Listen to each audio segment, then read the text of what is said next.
Disperindak Kota bagikan 207 meja untuk penjual takjil di Kota Ambon. Dinas Perindustrian dan Perdagangan Disperindak Kota Ambon siapkan 207 meja yang dibagikan di 7 titik kepada sejumlah penjual takjil makanan berbuka puasa, guna memberi rasa nyaman saat berjualan dalam menghadapi COVID-19.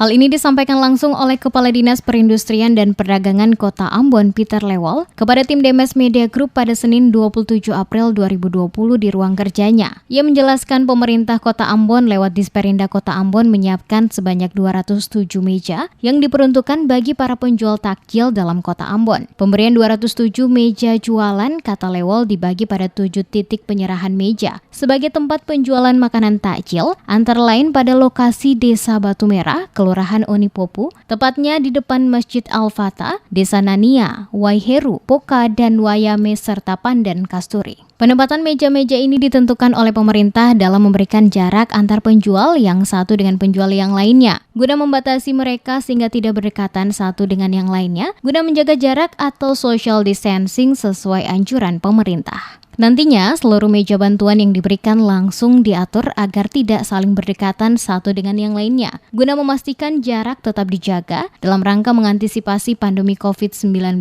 di mana selama kegiatan penjualan akan diawasi oleh petugas dari Satpol PP Kota Ambon, Dinas Perhubungan, Kepolisian, dan Disperindak sendiri, serta beberapa staf dari desa di 7 titik yang telah ditentukan. Yang pasti pemerintah kota menyiapkan meja bagi para penjual, dan 7 titik itu yang pertama itu di Batu Merah, yang kedua di Kelurahan Onipopu depan Masjid Al-Fatah, di Desa Nania, Desa Waiheru, Desa Poka, dan Desa Wayame, sama dengan Pandan Kasturi.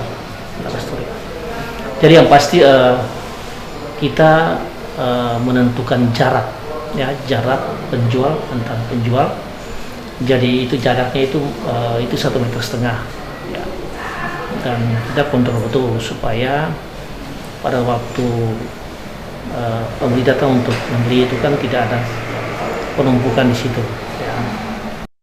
Diharapkan dengan bantuan meja jualan bagi para penjual takjil di Kota Ambon dapat membantu para penjual sekaligus tetap mewaspadai pandemi COVID-19 dengan mengatur tempat jualan satu dengan yang lainnya minimal 1 meter lebih. Selain itu juga para penjual takjil diwajibkan memakai masker saat berjualan, begitu juga dengan pembeli yang datang ke lokasi tersebut diwajibkan untuk memakai masker. Pantauan di beberapa lokasi penjualan takjil, meja-meja diatur rapi dengan jarak yang dipisahkan. Ada juga warga menggunakan meja mereka sendiri dengan ukuran yang agak besar dari yang telah dibuat oleh pemerintah Kota Ambon.